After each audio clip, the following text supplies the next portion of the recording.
Come Futura Sun siamo in questo momento impegnati a realizzare una fabbrica di produzione di moduli fotovoltaici qui in Veneto a Cittadella. Vorremmo essere i primi in Europa a realizzare un prodotto particolare, un pannello con una tecnologia che si chiama Back Contact, a efficienza molto alta e con un'apparenza visiva completamente omogenea, quindi non quei vecchi pannelli dove voi vedete queste piste argentate, ma una superficie assolutamente omogenea che quindi potrebbe prestarsi anche molto bene per essere poi applicata assieme a vetri colorati o altre soluzioni per l'integrazione architettonica. Stiamo poi cercando di portare avanti in generale la decarbonizzazione anche della produzione di moduli fotovoltaici, perché non conta solo l'energia verde pulita, ma anche l'energia che si impiega per fare il modulo fotovoltaico. Quindi cerchiamo di ridurre l'impronta di carbonio del pannello con materiali sempre più, diciamo, innovativi o che arrivano anche da processi di riciclo, e al tempo stesso andiamo a compensare le nostre emissioni con progetti di crediti di carbonio sostanzialmente, quindi dove andiamo a evitare che ci siano delle emissioni facilmente evitabili, mettiamola così,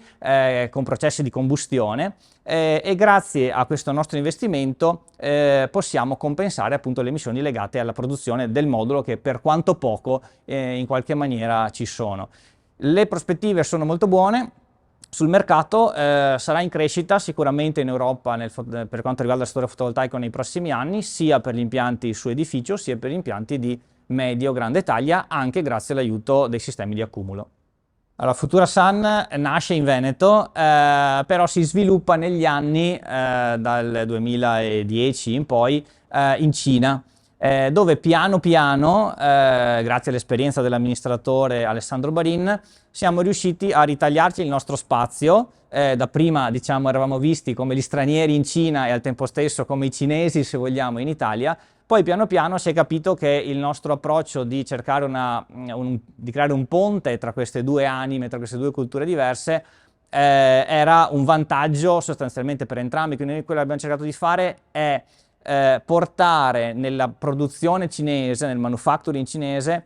che ha diversi vantaggi a livello di supply chain, a livello di costi, come tutti sappiamo, quelli che sono i principi, le linee guida, le aspettative magari anche che abbiamo in Europa, quindi in termini di qualità del prodotto, di dettagli del prodotto,